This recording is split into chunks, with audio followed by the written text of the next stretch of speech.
पीछा छात्रा हिंदी विषय के समस्त बच्चे ध्यान दें। कल हमने आपको 22 पवन दूषिका के पदों को पढ़ा दिया था। आज हम आपको 23वां पद पढ़ाने जा रहे हैं, तो आप उसको ध्यान से देखें। सूखी जाति मलिन लतका जो धरा में पड़ी हो, तो पावों के निकट उसको श्याम के ला गिराना। यों सीधे से प्रकट करना प्रीत से वंचिता हो, मेरा होना अति मलिन और सूखते नित्य जाना। कहते हैं, राधा जी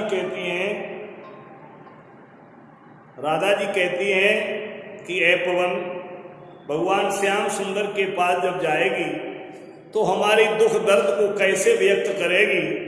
उस तरीके को व्यक्त करती हुई राधा उस पवन से कहती हैं कि सूखी जाती मलिन लता।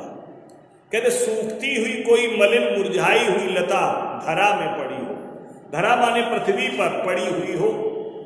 कहने का आशय ये है कि कोई मुरझाई हुई लता कहीं पृथ्वी पर पड़ी हुई हो, तो उस लता को लेकर के तो पावों के निकट उसको श्याम के ला गिराना। तो तुम ऐसा करना, भगवान श्याम सुंदर के चरणों में उस मुरझाई हुई मलिन, उस सूखी और मलिन लता को ला करके गिरा देना। यूं सीधे से प्रकट करना प्रीत से वंचिता हो, और इसके माध्यम से बड़ी अच्छी तरह से बड़ी सरलता के साथ प्रकट कर देना कि प्रीत से वंचिता हो, तुम्हारे प्रेम से वंचित होकर के मेरा होना अति मलिन और सूखते नित्य जाना।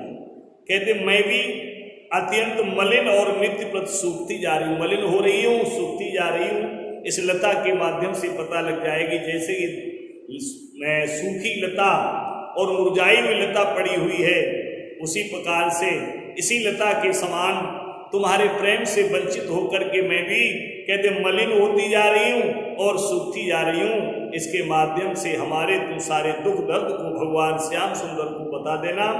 आगे कहती है राधा, कोई पत्ता नवल तरुका पीत जो हो रहा हो, तो प्यारे के द्रगुल के सामने ला उसे ही धीरे धीरे संभल रखना, और उन्हें यूं बताना पीला होना प्रबल दुख से प्रोषिता सा हमारा। आगे कहती है, कोई पत्ता नवल का, कोई सा पत्ता, नवल माने नवीन, तरु माने वृक्ष का, किसी नवीन वृक्ष का पत्ता जो है पीत हो रहा हो, पीला हो रहा, पीत से मतलब पीला हो रहा हो, तो प्यारे के द्रगुल के सामने। तो ऐसे उस नवीन वृक्ष के उस पीले पत्ते को भगवान श्याम सुंदर के द्रगुल, युगल कहते जोड़े को, द्रग माने नेत्रों, कहते नेत्रों के सामने ला उसे ही, उस पीले पत्ते को भगवान श्याम सुंदर के सामने ला करके धीरे धीरे संभल रखना। कहते उस पीले पत्ते को धीरे धीरे करके बड़े संभाल के रखना, और उन्हें यूं बताना, उस पत्ता को रख करके इस प्रकार से उन्हें बता देना, पीला होना प्रबल दुख से। कहते तुमसे वंचित होकर के, तुमसे वियुक्त होकर के, कहते हैं राधा जी जो हैं इसी प्रकार से पीली होती जा रही हैं। क्या और कहते दुख से प्रोषिता सा हमारा, प्रोषिता कहते विरहिणी नायिका, परदेश, जिसका पति परदेश में चला गया हो उसे प्रोषिता नायिका कहते हैं। तो जैसे प्रोषिता नायिका कहते अपने पति के वियोग में पीली पड़ जाती है, उसी प्रकार से श्याम तुम्हारे वियोग में मैं भी, या राधा जी भी इसी पत्ते के समान पीली हो रही हैं। अगला पद है 25वां, यूं प्यारे को विदित करके सर्व मेरी व्यथाएं, धीरे धीरे वहन करके पांव की धूल लाना, थोड़ी सी भी चरण रज्जो लान देगी हमें तू, हा कैसे तू व्यथित चित्त को बोध मैं दे सकूंगी।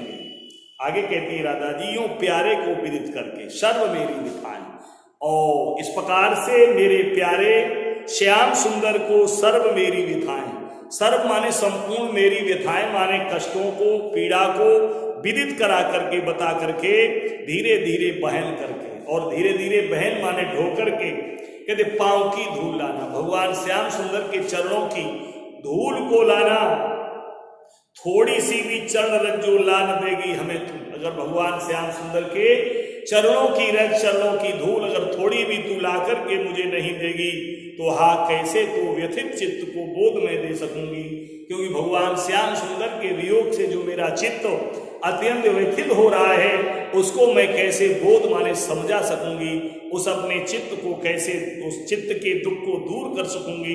इसलिए ऐ पवनो भगवान श्याम सुंदर की चरणों की धूल अवश्य ला करके हमें देना। आगे अंतिम पद है, पूरी होवे न यह तुझसे अन्य बातें हमारी, तो तू मेरी विनय इतनी मान ले और चली जा, छू के प्यारे कमल पग को प्यार के साथ आ जा, जी जाऊंगी हृदय तल में मैं तुझी को लगा के। कहते पूरी होवे न यह तुझसे अन्य बातें हमारी, जो भी मैंने पवन तुझको बातें बताई हैं, अगर ये बातें तेरे द्वारा पूर्ण ना हो पाए तो एक काम करना कि तू मेरी विनय इतनी मान ले और चली जा, मेरी प्रार्थना मेरी स्वीकार कर ले और तुम भगवान श्याम सुंदर के पास चली जा, छू के प्यारे कमल पग को, प्यारे मेरे श्याम सुंदर के चरणों का स्पर्श करके, चरणों को छू करके प्यार के साथ आ जा और बड़े प्यार के साथ मेरे समीप आ जा, जी जाऊंगी हृदय तल में मैं तुझी को लगा के, और तुझको ही अपने हृदय से लगा करके मैं जीवित हो जाऊंगी, अर्थात मुझे शांति मिल जाएगी। इसलिए तू चली जा, भगवान श्याम सुंदर के पास अवश्य चली जा और मेरे पास लौट के आ जा। इस प्रकार से भगवान श्याम सुंदर के पास राधा जी पवन को भेजती है अपने हृदय को शांति देने के लिए। इस प्रकार से पूरा पाठ आपने अच्छी तरह से पढ़ा। इसी के साथ आप लोगों को मैंने बताया था कि पवन दूतिका के जो कवि हैं अयोध्या सिंह उपाध्याय हरिऔध, उनको उनका जो जीवन चरित्र है उसको पढ़ें अच्छी तरह से, और जो आपकी कहानी है प्रायश्चित्य, उस कहानी का सारांश, उसका जो नायक उसका चित्रण और बहादुर कहानी का सारांश लिखें। आज यहीं पर मैं विश्राम देता हूँ। धन्यवाद।